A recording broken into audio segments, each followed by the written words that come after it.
Hi, I want to talk a little bit about what's a mentor. So we're going to go over what a mentor means and how you can make money faster with a mentor. Now, many people think of the word mentor in many different ways.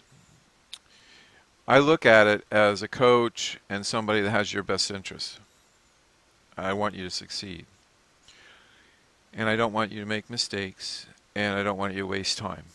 There's shiny objects out there, so you can stay on uh, all these blogs and websites and waste a lot of time. One of the things I want you to take away from is how can you be successful in real estate as fast as possible. So we'll go over that in a moment. So what's a mentor? A mentor is, in my opinion, somebody that is almost like your uncle and wants you to succeed in your life, not just in business, but your marriage, and if you're not married, your relationships, and wants you to be a successful person, wants you to be honest, wants you to have good success with your life. Now, what's a coach? A coach is, I think, a little bit different. A coach is somebody you pay and you ask them to do specific things like help me market, help me negotiate, help me be successful with real estate investing. Help me figure out what I'm strong at, what I'm weak at. Because a lot of people are delusional. They don't know what they're strong at and what they're weak at. And they've never asked anybody to help them. They've never asked for help. They've tried to figure it out on their own. And they don't get any aha moments. Oh, aha, I finally figured out that I really don't like sales and I want to stay away from it. Or, aha, I never knew you could negotiate that way. Or, aha, I didn't know I could ask for referrals and get them. Aha moments are really, really important, and I think that's what a coach helps you get. I don't think a mentor really helps you get that.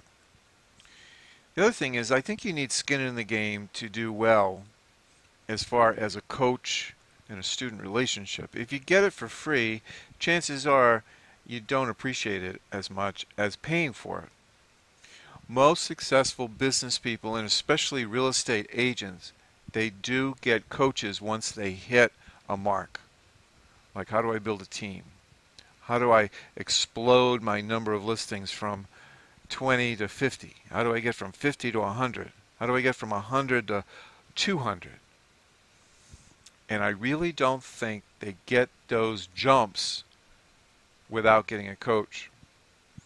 Most successful business people do get coaching in building out teams and systems and scaling their business. All right. Now, sometimes I always ask this question to my students. What's the one thing that's holding you back? Is it fear of success? Is it fear of failure? You don't want to be identified as a real estate person because a lot of real estate agents aren't respected, much like car salesmen. Uh, it might be just, fear of something. Well, are you willing to discuss those fears with somebody and get better at it? Getting better is important. It's not okay to stay where you're at. It's just not okay to stay where you're at. Now, there's a book called The E-Myth Revisited by Michael Gerber, and it talks about scaling your business. With every student, I don't care if you're brand new and you've never done a deal before, I'm always going to talk to you about scaling your business. What's that mean? Well, begin with the end in mind, which is Stephen Covey, the 7 Principles of Highly Effective People. Beginning with the end in mind, what I want for you, every single one of you, is to be able to have a business that you're working not in but on. You're working on your business, but not in your business.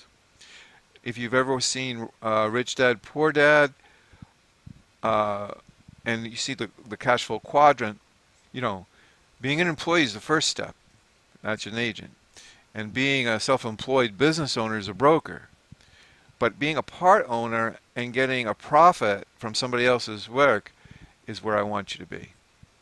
So think about, have a vision of where you want to be. Now, the vision that I had a business that was like this.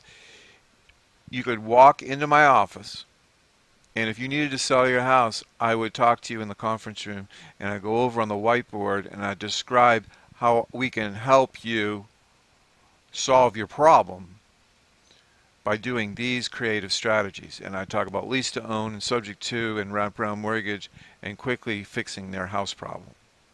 Or if you're a buyer and you needed some help getting a mortgage, you could come into our conference room on the buyer's side and we'd show you how lease to own would help you get into home ownership over a period of time, and you'd be able to live in that house today. So, that's where I want you to get to. I want you to own a business, but not work in your business. What kind of money can you make? A lot of people ask me that question. I said, I don't know. But I can tell you this, if you get started, you'll make a lot of money faster than thinking about it. I mean, what is your minimum number? Is your minimum number grossing $5,000 a month? Well, I think that's realistic.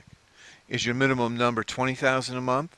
Well, I think it might take a little while to get to that point, but it depends on where you live. I coach people from Ohio and California and Washington State and DC and Florida. It all depends on your local market. But if you want to plan your business, this is how you plan it. We're going to look at making 3% a house. 3%. So if your average house is $200,000, that's 3%, $6,000. If your average is $300,000, your average is $9,000. So that's how it works. We work backwards from there. The other thing you got to realize is, what kind of weather are you dealing with? Are you dealing with a lot of snow from November to April? I mean, this last year in 2015 winter was tough. So I highly recommend you really hustle between now and September, because that's when people want to buy and sell. There is a timing issue. You can't start a real estate investing business in September. It's hard unless you don't need to make money. If you don't need to make money, you can start it and then rev it up in April. That's fine. But I want my students to hit the ground running in March and April and to really do 70 to 80% of their gross income between now, like March, April to September. Okay, what else? Negotiating versus selling. I want to talk about that.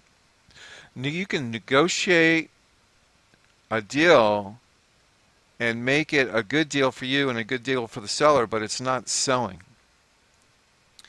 And I always say to my students, be the doctor with the seller. And you want to just be this reluctant buyer that you're not overly enthusiastic about buying their house.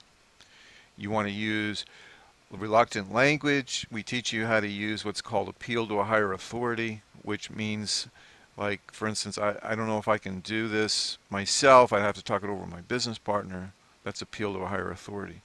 We teach you how to be expert negotiators, because your money is made when you talk to the seller and you paint a picture of a solution that will help them.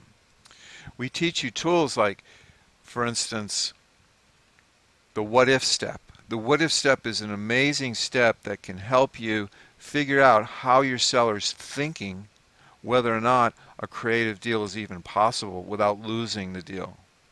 So we teach you advanced NLP negotiation with the home seller. And that's the key. If you can get that done right, you'll do well in a cash or terms business. Now, does wholesaling only suck?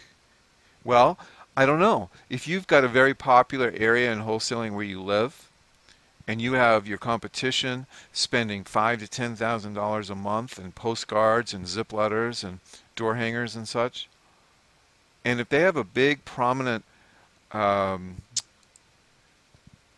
vision in the appearance in the marketplace, you are a small fish, and you're competing with a lot of big fish. And if that's all you're offering is a cheap price for their house, then you've got a lot of people competing with you.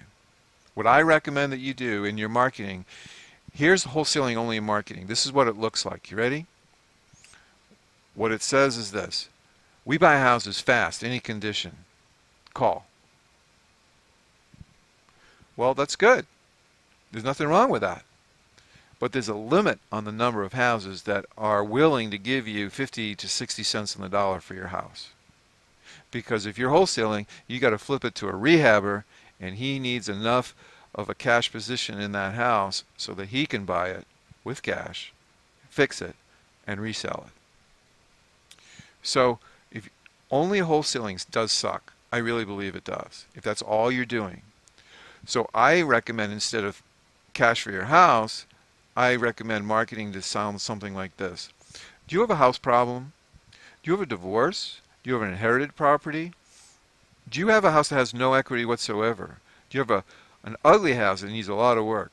Give us a call. We solve house problems. We'll give you a written offer in 24 hours, we promise, and then a phone number. And that's it. So, that's how I recommend that you look for problems and offer a cash or term solution.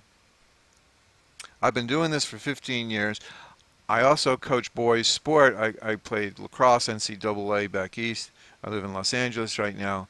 And I look for people that are driven. I look for people that really want to make 10 to 20 grand a month. I look for people that want to build a business that's sustainable over the period of the next 5 years. And then they can step out of it and sell it. If that's you, please let me know. I want to thank you so much for listening to this recording, and you have a great day. Bye-bye.